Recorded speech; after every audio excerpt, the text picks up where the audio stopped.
So a few weeks ago, I put out a video called "The History of Dragon Ball Z" on Toonami that I worked really hard on, and I hope all of you have seen that video. If you haven't, I'll go ahead and link it down below because it's really my master work on this channel so far, and I'm really proud of it. And I want to have a follow-up discussion, I guess you can call it a special commentary track or something like that, a special commentary about not just that video, but I want to talk a little bit more about the history of Toonami and have a discussion about things that maybe we're just glanced over, and maybe just, kind of talk some fun Toonami memories with all of you who lived through Toonami, and saw Dragon Ball Z on there for the very first time. And even if you didn't see it for the first time on there, I know a lot of you guys grew up with it. So I want to have a discussion about that here on this video. Joining me to discuss this, one of the people who helped me out with the video, he helped plan the video out, he helped put everything together. As far as research goes, he was the primary researcher for this video. Please welcome to Geekdom 101 for the very first time, future Gohan SSJ2, but I'll just call you Jamie, bro, because it's easier. Thanks, bro. What's up? All right, well, welcome to the channel, bro. And I want everybody to pause the video for just a moment here and go check out Jamie's channel. Very different channel than a lot of the other Dragon Ball YouTubers that you're accustomed to, because Jamie not only covers Dragon Ball, he also covers other cartoons of the past, present, and future. He also talks about voice acting. He talks about the history of different productions. So it's a very different channel. You get kind of a hybrid of Saber Spark kind of mixed with Kerbifer, mixed with a little bit what I do. So I want y'all to check that out for sure. I'll leave links to his channel down below. So there's your plug, Jamie. Thank you. Thank you very much. Let's talk about Toonami, brother. So I approached you. I forgot how the conversation began. We talked about doing this video, and I think I asked you when the anniversary was. I think you told me it was in October. October 2nd, was it? October 1st. October 1st, 1992, yes. And I went ahead and, we talked about it. I had to get the video done by then because I thought it would be a great idea to celebrate, all these years of Cartoon Network. And I cover Dragon Ball, so why not? So what do you think it was, looking back, all right, looking back, why do you think Dragon Ball Z worked at the time that it did? Because let's go back to 98. This is when society got a lot edgier. We started seeing more South Park was blowing up, started seeing more aggressive sports stuff. All the extreme sports were coming out. ESPN was doing the X Games coverage. Wrestling got the Attitude Era. All these things were going on. I feel like anime and Dragon Ball was kind of the representation of counterculture. Like, I think back then, to like anime, it's like, I don't like this idea, and I don't think you do either because you're a fan of all animation like I am. The whole idea with anime was it's not your daddy's cartoon. Like, we grew up on Flintstones, Jetsons, Hanna-Barbera, Looney Tunes. This is anime. This is, more complex stories. This is more gory, action, more adult. We had kind of, as 90s kids, growing up on things like Batman the Animated Series and X-Men that were kind of revolutionary for their time, and I feel like with anime it fit right in there where we were growing up. So anime was kind of like something that, and Dragon Ball Z, that helped us grow up. Is that makes sense? Do you agree on that, and what are your thoughts? Yeah, I agree on that. The reason why I think Dragon Ball Z was able to fit in exactly when it did and how it did is really because at the time there wasn't anything on TV like Dragon Ball Z. When I was a kid, what was really popular was Pokemon. Pokemon ruled the fucking world when I was a kid. And that was Pokemon right around was the same everywhere. time. That was Yeah. 98, 99. And that was a show where it had fighting, but it was with these little cute animals that did little cute lightning and fire attacks, right? It was cool, but it was cool for kids. Dragon Ball Z was that show where the dad would watch it with his son, but the dad was embarrassed to admit that he was actually probably even more of a fan of the show than his son was, because it was just so action packed, and like I said, it was just something that wasn't really on at the time. And it's just something that I don't think anything yet has been able to compete with in terms of action and storytelling combined. No, and I think it was for that era, because I do think a lot of us, and I'm speaking for myself here, a lot of us who were teenagers or middle schoolers back then, we wanted a more sophisticated show. We wanted something that was more. We wanted more serious stuff. Seeing Bugs Bunny create a mallet and hammer Elmer Fudd was funny and it was played up for laughs. With Dragon Ball, even though it was started off as a gag manga, it was definitely much more serious in tone. In the first arc, and I always talk about this. Let's talk about Dragon Ball Z, right? Specifically because Dragon Ball had not yet aired on Cartoon Network specifically. There was syndication run, but not on Cartoon Network. When Dragon Ball Z first aired, you have Goku, the main character, dying within the first few episodes. They kill him off quick, and I think for an audience back then, even though I've always said that Z is not the beginning of Dragon Ball, you have to watch it in order. Back then, a lot of folks did not know that. We're all little kids, we don't know any better. So when you watch a TV show and you see the main character dying right away, that takes balls, dude. You know what I'm saying? Right. It's shocking. So, yeah. Now, what do you think it was about Dragon Ball Z and Sailor Moon, specifically those two shows? Because I really put those over. And then afterward, we get Gundam Wing, the Big O, Tenchi Muyo. What was it about those two shows? Was it just the different art style that was captivating? Or was it, what do you think it was that hooked people? Well, those two, funnily enough, you have probably the best combo pack you could have asked for. With Dragon Ball Z, you have the ultimate, and I mean the absolute ultimate boy-appealing show with characters who just buff muscles, beat the crap out of aliens, get different hair colors, screaming, yelling. And then Sailor Moon, you couldn't have the best possible show that relates to the girl demographic because of the transformations into girls wearing dresses and things, and they've got their own. It was kind of like Powerpuff Girls grown up. Yes, and it was kind of Powerpuff because Powerpuff Girls was very popular on the network too, also with the female demographic, and it was kind of more like Powerpuff Girls grown up. So I mean that kind of related to the girls in that kind of demographic too. So honestly, you had the best combo pack you could have asked for right there. But what's funny too is that I watched Powerpuff Girls and Sailor Moon, and I'm a guy, and I knew girls that watched Dragon Ball Z. It was like it's still much more appealing. And one thing that's interesting about Dragon Ball Z and Sailor Moon is that DBZ was a total serialized show. You had to watch every week. You had to watch week after week to to really, I guess you can say, keep up with the storyline, right? Whereas with Sailor Moon, it was more episodic. Now, the Sailor Moon manga is a different story, but we're talking about the original anime. You had the Monster of the Week type thing. You had some serialized storytelling, but if you missed a couple weeks of episodes, technically you were okay, unless they were important. With DBZ, you couldn't miss a single one. I thought that was interesting how I think Sailor Moon really captured that Power Rangers, Monster of the Week, Super Sentai fan base, which was still pretty hot in 98. It wasn't what it was in 94.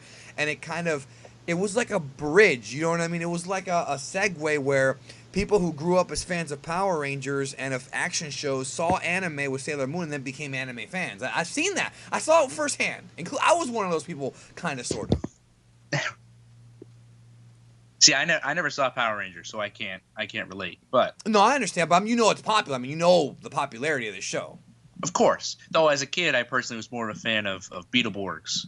But that was right around the same idea. I actually wanted to ask you, in your opinion, what was it about Toonami that put anime on the map versus because here's the thing, in the 80s and 90s we had anime. But I don't think it was until Toonami that the boom actually happened. Do you think it was Dragon Ball Z and Sailor Moon just by itself? We said that in the video. Or do you think it was also right place, right time? In other words, what I'm trying to ask you is this. Let's say you rewind back 2 or 3 more years, and let's say Toonami started in 93 as opposed to in 98. Well, 97, but you know what I mean, anime version of Toonami. Would it have still worked? I think so, because honestly, you're just all they really did, because to answer your question about whether I think it was Dragon Ball Z that did it or just the right place, right time, I think it was more or less right place, right time, but Dragon Ball Z was definitely the best thing they could have had at that right place, right time. But honestly, I think that the thing that worked was just that they did a great job at being able to advertise to children and basically being able to relate to them. Because with Moltar was the first host of Toonami before Tom, Yes. and the slogan for Toonami when he was around was "Kids love it." It would end every promo or everything advertising Toonami at the very end. It always say "Kids love it," and that's something that I've talked about. This, if any of you guys want to check any of the videos out on my channel, I've talked about this numerous times. That Cartoon Network was always great about doing these types of things and kind of including the viewer in on some kind of like inside joke that you don't really get it back in the day, but you kind of know, like, oh, other kids love it, so I need to love it, so you got to tune in, because if kids love it, then I'm a kid, I got to tune in, I got to love it. So it's kind of like a deep thing, and Cartoon Network has done this with tons of their slogans and tons of their different advertising methods well over the years. So I think it would have worked probably in any time period, though I do think that the time it aired was probably the best time that it could have. Yeah, and it's interesting you mentioned that, because I remember when I was growing up as a kid, cartoons were seen as as kids' entertainment, and yet at some time I would say during this period, we started seeing more adults, get involved and watching animation. You always had them, but it was becoming more of a mainstream thing. How important do you think Tom and the ship? I mean, because I love Moltar, but I think most Dragon Ball fans remember Tom more than Moltar. How important do you think Tom was as far as connecting with the demographic of I guess you can call it the shonen demographic? Like, what was it about him that you think clicked, and what was so special about Tom back then? Well, Tom was he was that cool son of a bitch that man, he just couldn't help but love, because he just had that persona about him, and just the personality, and just the way that, because they basically made him a character of his own that we grew with, and because he went on his Right. own adventures, and he had all those different battles with those aliens, where he even died at one point but got reborn, and that's how we got to see Tom 2. And then he ended up coming back in a new suit, new outfit, with a jetpack now, and it's Tom 3.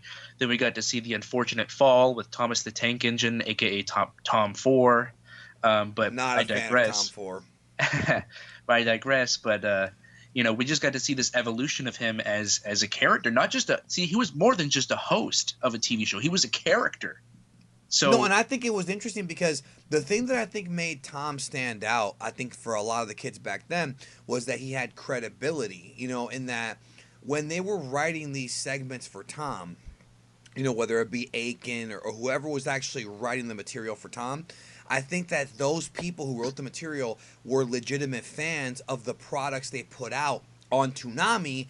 And I want you to kind of, if you have any insight on this, to definitely let me know and let us know, because I feel like with Tom, the important thing was when you watched Tom and listened to him speak, you knew that he knew about what was going on in the series, whatever series, doesn't matter, not Dragon Ball, whatever was airing, versus other networks who would just air random bumpers or have kind of a corporate sort of thing where they'd say, coming up next is Dragon Ball Z, it's cool, and it just came off like they were pandering, whereas Tom kind of came off like he was a fan. This was the psychology behind it. We're going to get deep here. The fact that he sat down in that chair and pushed the button and watched the show with you, there's a psychological connection there, Jamie, between the audience and Tom. And I think that's really the genius behind the Toonami vehicle back then. What is your insight on that?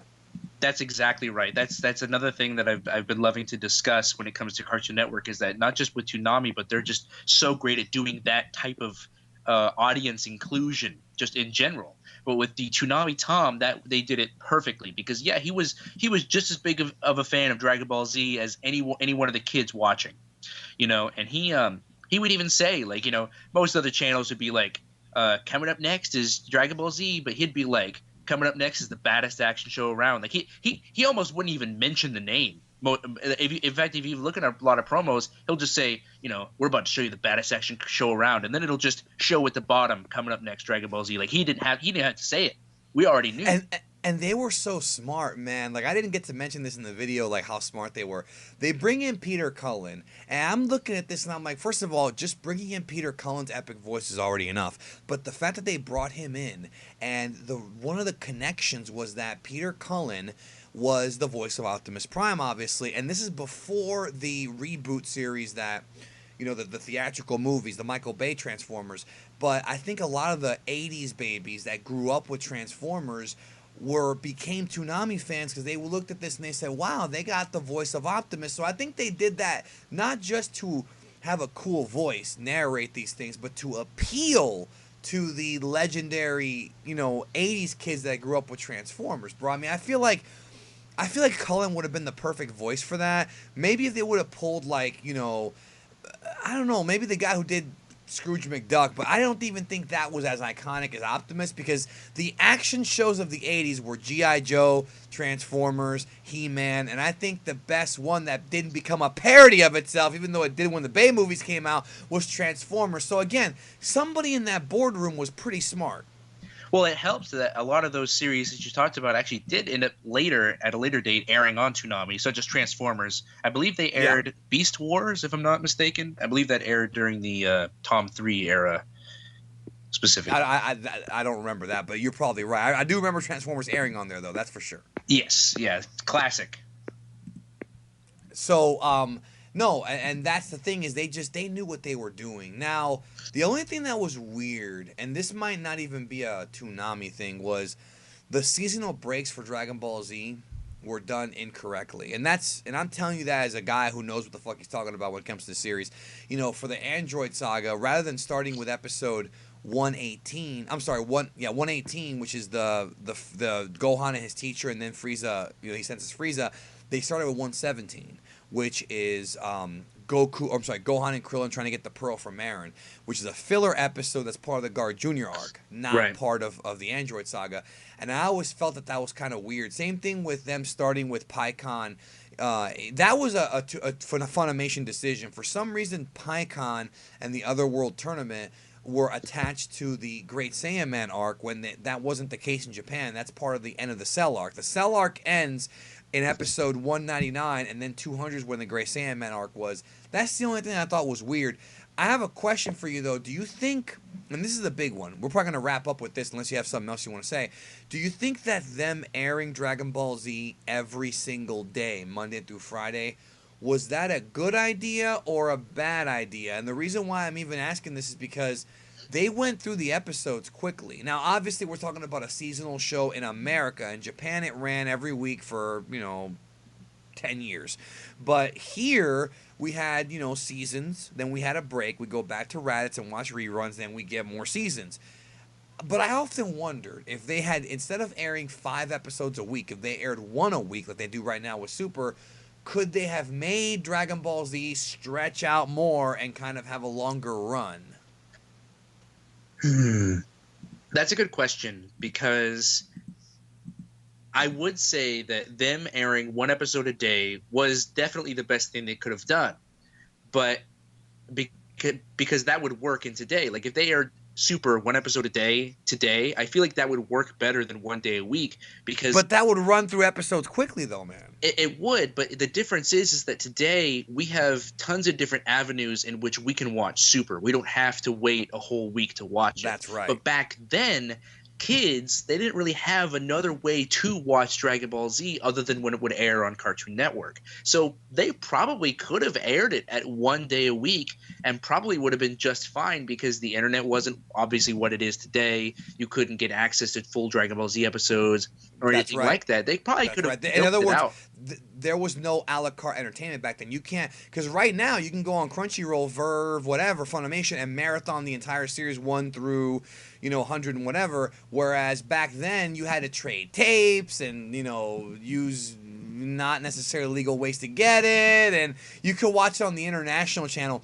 By the way, I had some people ask me about that, Jamie, bro. They were like, why didn't you talk about the international channel and Nippon Golden Network? And it's like, well, because the video's about Toonami, but I will be covering those too, because what's interesting is Toonami was not the first time these episodes had technically aired, and they did lie in their promotion, because they said for the first time ever, for this and that. when actually the international channel had been airing Dragon Ball Z in Japanese. Same thing with Nippon Golden Network. So it wasn't the first time, but the problem is that the penetration of Cartoon Network as far as homes go is so much higher than those other networks. Some people are probably listening to this right now saying, what the fuck is the international channel? What the fuck is Nippon Golden Network? And it's like, that's what I'm saying. It was so hard to find. Nippon Golden Network was a Hawaii channel that aired Dragon Ball and Dragon Ball Z in Japanese with subtitles on television. I've got the episode still. It's just really hard. That's how I watched it back then.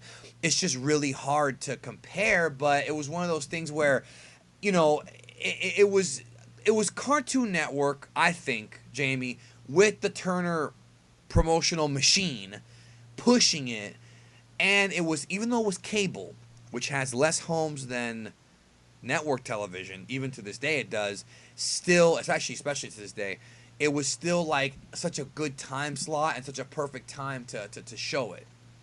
Exactly. It couldn't have been more perfect, honestly. It worked hand in hand. Dragon Ball Z and Cartoon Network worked perfectly.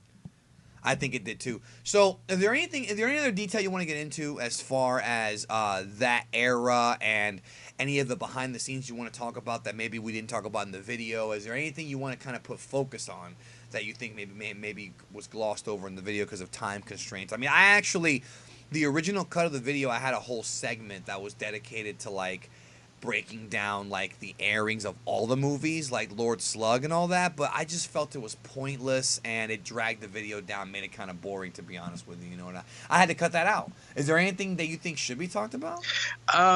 Nothing probably in terms of that era, but as far as inside information, I do know a little bit what went behind the April 1st, 2012 resurrection when it came to them re-airing Dragon Ball Z again. I actually had a buddy of mine. I'm not going to say his name, you know, for his own safety. But yeah, he's a friend of mine, and I actually found out about that April 1st airing, I think a day or two in advance. He had just messaged me and was just like, hey, keep an eye out, you know, on this day. Basically, we're going to air The Room, and then about 15 seconds in, it's going to cut away in Toonami. And lo and behold, that's what happened. And I asked him, awesome. I asked him about, you know, why y'all choose the shows that y'all did, why Dragon Ball Z, why all this and that, and he told me it was because basically that's what all the kids loved back in the day, especially Dragon Ball Z, and that's where I want to end this video off of, because that's how powerful that is because the first show that they decided to air out of all their shows Toonami's had for as many years as they've been airing, the first one they decided to air is Dragon Ball Z. And I think that shows just how powerful that show is, and its connection with Toonami is clearly there. No, it is. And I've said it in my video before that it was one of the highest rated television shows of the era. Dragon Ball is the one anime that's been successful everywhere it's gone. You know, and like I said before, I think when it comes to television shows, when it comes to like big products, I guess IPs from Japan that are like entertainment IPs, intellectual property is what that means.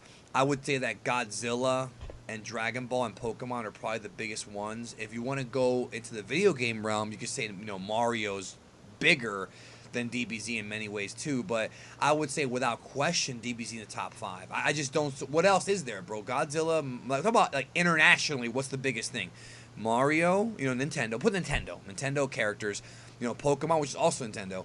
DBZ, or Dragon Ball overall, and then Godzilla. What am I missing? Disney. Is that it? No, Japanese, bro, from Japan. Oh, from Japan.